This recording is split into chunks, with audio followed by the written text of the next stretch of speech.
ओम शांति। आज की मुरली है 3 जुलाई 2026 की। बाबा कहते, मीठे बच्चे, तुम इस ड्रामा के आदि मध्य अंत को जानते हो। तुम्हें बाप द्वारा ज्ञान का तीसरा नेत्र मिला है, इसलिए तुम हो आस्तिक। आज का प्रश्न, बाबा का कौन सा टाइटल धर्म स्थापकों को नहीं दे सकते हैं? उत्तर, बाबा है सदगुरु। किसी भी धर्म स्थापक को गुरु नहीं कह सकते, क्योंकि वह गुरु जो दुख से छुड़ाए, सुख में ले जाए। धर्म स्थापन करने वालों के पीछे तो उनके धर्म की आत्माएं ऊपर से नीचे आती हैं, वह किसी को ले नहीं जाते। बाप जब आते हैं तो सभी आत्माओं को घर ले जाते हैं, इसीलिए वह सभी के सतगुरु है। आज का गीत है, इस पाप की दुनिया से कहीं और ले चले। ओम शांति। मीठे मीठे रूहानी बच्चों ने गीत की लाइन सुनी, यह है पाप की दुनिया। बच्चे जानते भी है यह पाप आत्माओं की दुनिया है। कितना बुरा अक्षर है, परंतु मनुष्य यह समझ नहीं सकते कि सचमुच यह पाप आत्माओं की दुनिया है। जरूर कोई पुण्य आत्माओं की दुनिया भी थी, उसको कहा जाता है स्वर्ग। पाप आत्माओं की दुनिया को कहा जाता है नरक। भारत में ही स्वर्ग और नरक की चर्चा बहुत है। मनुष्य मरते हैं तो कहते हैं स्वर्गवासी हुआ, तो इससे सिद्ध होता है नरकवासी थे। पति दुनिया से पावन दुनिया में गया, परंतु मनुष्यों को कुछ भी पता नहीं है। जो आता है सो बोल देते हैं, यथार्थ अर्थ कुछ भी नहीं समझते हैं। बाप आकर तुम बच्चों को तसल्ली देते हैं कि अब थोड़ा धीरज धरो, तुम पापों के बोझ से बहुत भारी हो पड़े हो। अब तुमको पुण्य आत्मा बनाए ऐसी दुनिया में ले जाते हैं जिसको स्वर्ग कहा जाता है। वहां ना कोई पाप होगा, ना कोई दुख होगा। बच्चों को धीरज मिला हुआ है। आज यहाँ है, कल अपने शांति धाम सुख धाम में जाएंगे। जैसे बीमार मनुष्य थोड़ा ठीक होने पर होता है तो डॉक्टर धीरज देते हैं, जल्दी से तुम बहुत अच्छा हो जाएंगे। अब यह तो है बेहद का धीरज। बेहद का बाप कहते हैं, तुम तो बहुत दुखी पतित हो गए हो, अब हम तुम बच्चों को आस्तिक बनाते हैं। फिर रचना का भी परिचय देते हैं। ऋषि आदि तो कहते आए हैं कि हम रचयिता और रचना को नहीं जानते हैं। अब उसको कौन जानते हैं, कब और किस द्वारा जान सकते हैं, यह किसी को पता नहीं है। ड्रामा के आदि मध्य अंत को कोई जानते ही नहीं। बाप कहते हैं, मैं संगम युग पर आकर ड्रामा अनुसार तुम बच्चों को पहले पहले आस्तिक बनाता हूँ, फिर तुमको रचना के आदि मध्य अंत का राज सुनाता हूँ, अर्थात तुम्हारा ज्ञान का तीसरा नेत्र खोलता हूँ। तुमको रोशनी मिल गई है, आंखों की रोशनी चली जाती है तो मनुष्य अंधे हो जाते हैं। इस समय मनुष्य को ज्ञान का तीसरा नेत्र नहीं है। मनुष्य होकर उस बाप को और रचना के आदि मध्य अंत को नहीं जानते तो उनको बुद्धिहीन कहा जाता है। गीत में भी है, एक है अंधे की औलाद अंधे, दूसरे हैं सज्जे। दिखाते हैं कि महाभारत लड़ाई लगी थी और एक आदि सनातन देवी देवता धर्म की स्थापना हुई थी। बाप ने आत्माओं को आकर राजयोग सिखाया था, सतयुगी स्वराज्य देने के लिए। आत्माएं कहती है, मैं राजा हूँ, मैं बैरिस्टर हूँ। तुम्हारी आत्मा अब जानती है हम विश्व का स्वराज्य पा रहे हैं, विश्व के रचयिता बाप द्वारा। वह किसका रचयिता है? नई दुनिया का। बाप नई सृष्टि रचते हैं, क्रिएटर भी है, तो उनमें सारा ज्ञान भी है। सारे वर्ल्ड की हिस्ट्री कोई एक भी नहीं जानते हैं। किसको ज्ञान का तीसरा नेत्र नहीं है? शिवाय बाप के कोई तीसरा नेत्र दे नहीं सकता। वर्ल्ड की हिस्ट्री, ज्योग्राफी, मूल वतन, सूक्ष्म वतन, स्थूल वतन, यह सब तुम जानती हो। मूल वतन है आत्माओं की सृष्टि। सन्यासी कहते हैं हम ब्रह्म में लीन हो जाएंगे व ज्योति ज्योत समाएंगे। ऐसा है नहीं, तुम जानते हो। ब्रह्म तत्व में जाकर निवास करेंगे। वह शांति धाम घर है। वह कह देते ब्रह्म ही भगवान है। कितना फर्क है। ब्रह्म तो तत्व है, जैसे आकाश तत्व है वैसे ब्रह्म भी तत्व है, जहां हम आत्माएं और परमपिता परमात्मा निवास करते हैं। उनको स्वीट होम कहा जाता है। वह है आत्माओं का घर। बच्चों को मालूम पड़ा है ब्रह्म महातत्व में कोई आत्माएं लीन नहीं होती है और आत्मा कभी विनाश को प्राप्त नहीं होती। आत्मा अविनाशी है। यह ड्रामा भी बना बनाया अविनाशी है। इस ड्रामा के कितने एक्टर्स हैं? अभी है संगम युग, जबकि सभी एक्टर्स हाजिर हैं। नाटक पूरा होता है तो सब एक्टर, क्रिएटर आदि सब आकर हाजिर होते हैं। इस समय यह बेहद का ड्रामा भी पूरा होता है, फिर रिपीट होता है।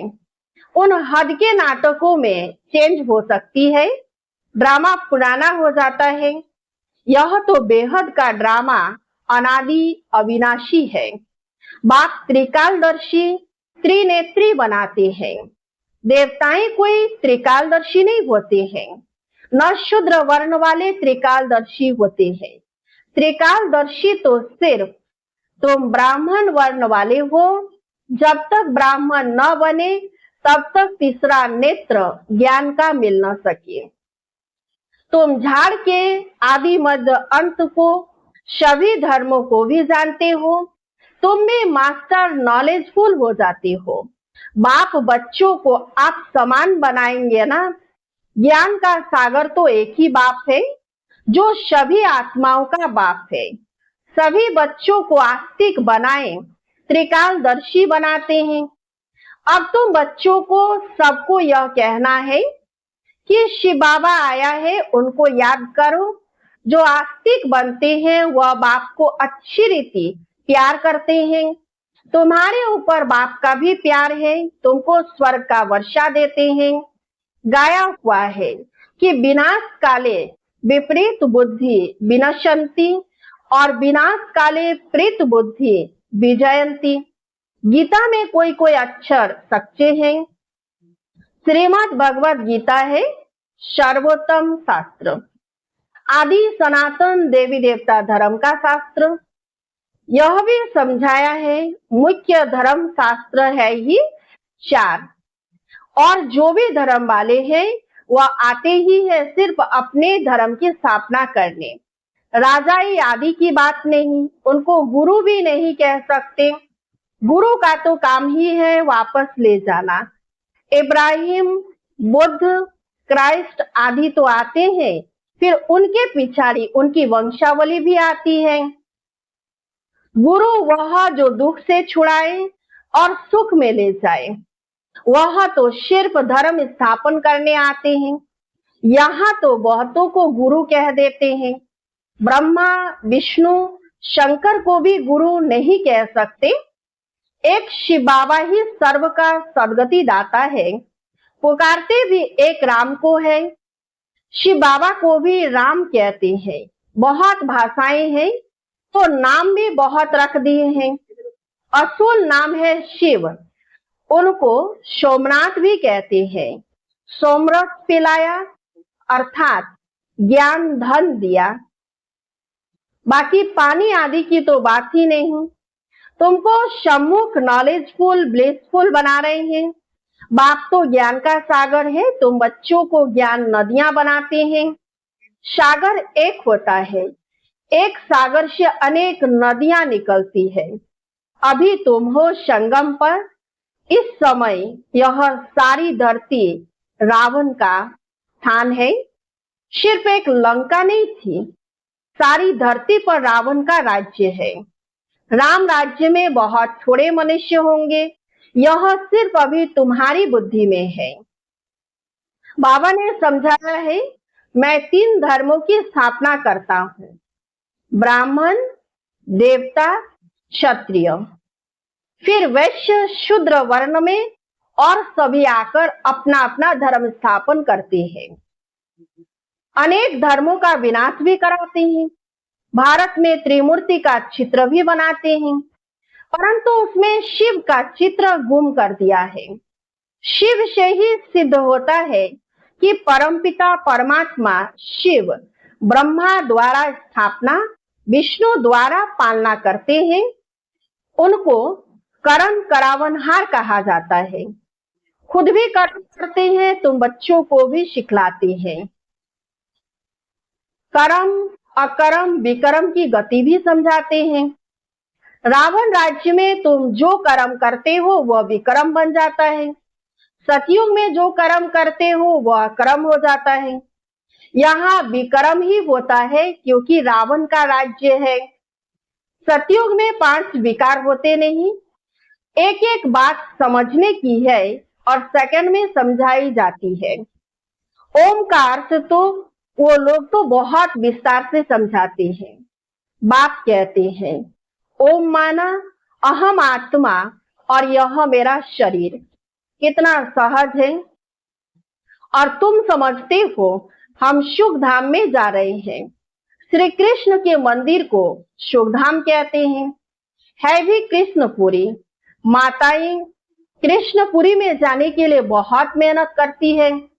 तुम अभी भक्ति नहीं करते हो, तुमको ज्ञान मिला है और कोई मनुष्य मात्र में यह ज्ञान नहीं है।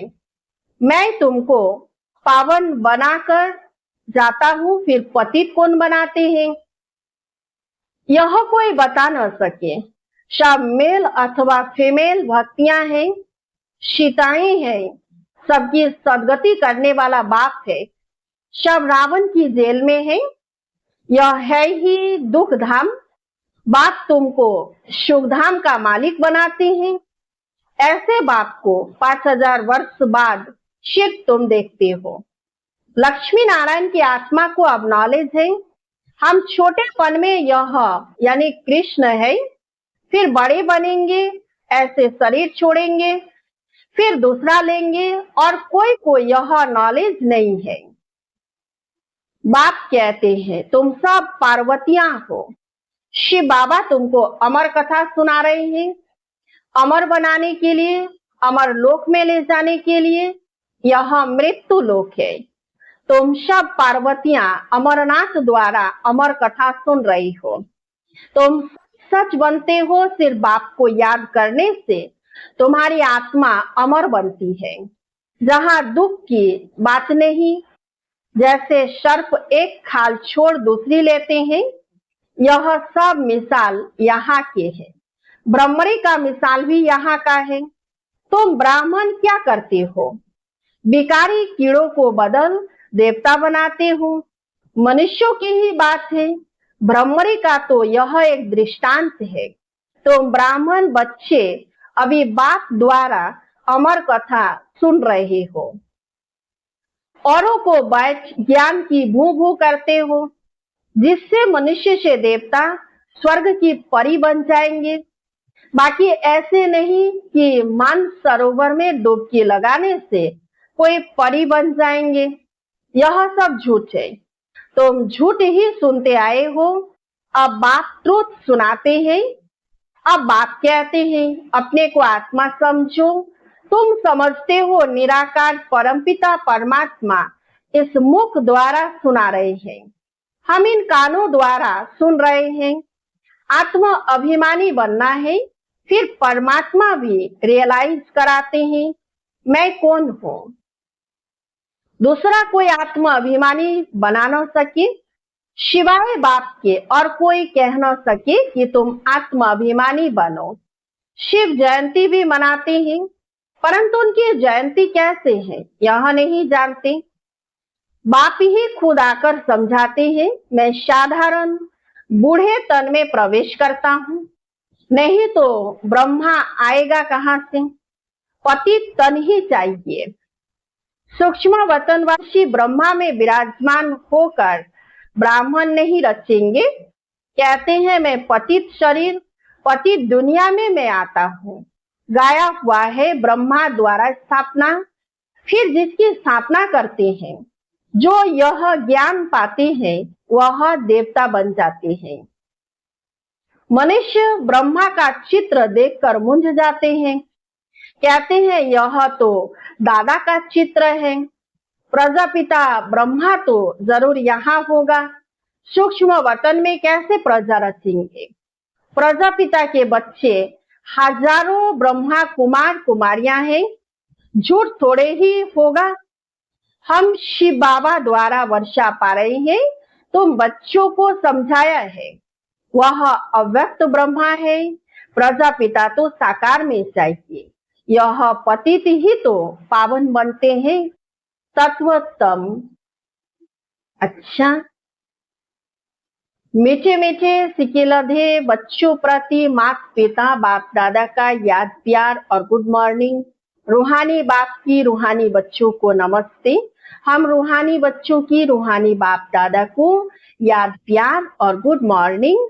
नमस्ते नमस्ते नमस्ते। धारणा के लिए मुख्य सार।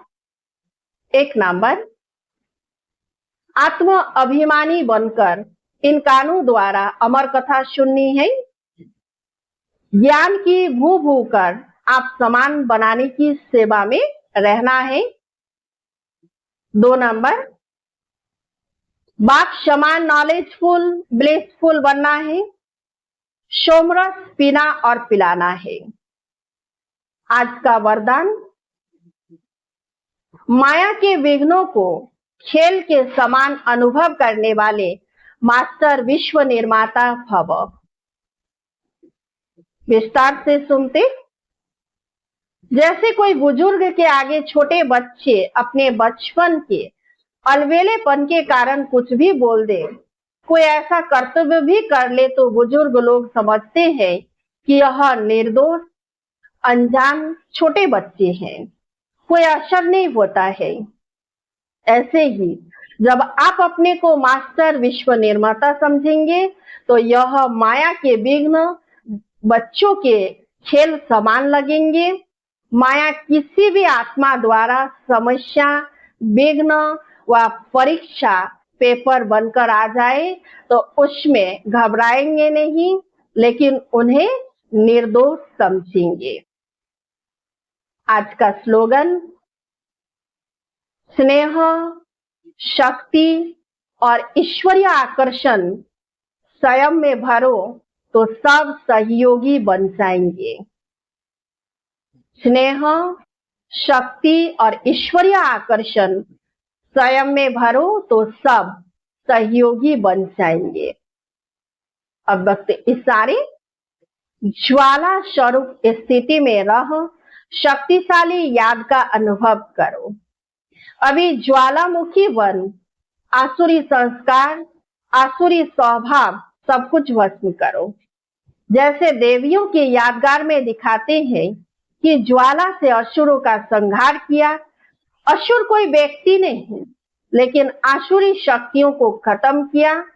यह अभी आपकी ज्वाला स्वरूप स्थिति का यादगार है। अब ऐसी योग की ज्वाला प्रज्वलित करो जिसमें यह कलयुगी संसार जलकर भस्म हो जाए। अच्छा, ओम शांति।